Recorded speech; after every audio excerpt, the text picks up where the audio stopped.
Friends, எனக்கு ஒரு question பார்க்கலாம். தமிழ்நாட்டு நவம்பர் 8 அன்று அகராதி தினமாக அனுசரிக்கப்படுகிறது.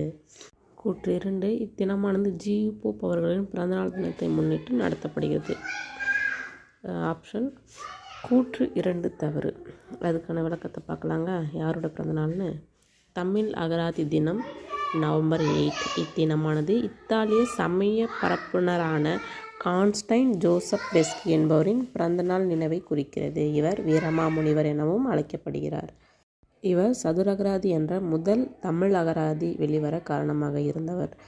முன்னதான அறிஞர் பயன்பட்டுள்ள சொற்களை ஆவணப்படுத்தினர். ஆவணத் தொகுப்புகள் நிகண்டு என அழைக்கப்பட்டன.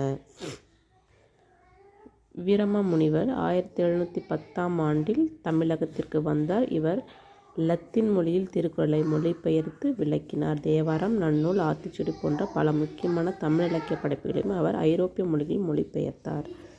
இவரது மிகப்பெரிய கவிதை படைப்பு நூல் தேம்பாவணியாகும். தேங்க்யூ.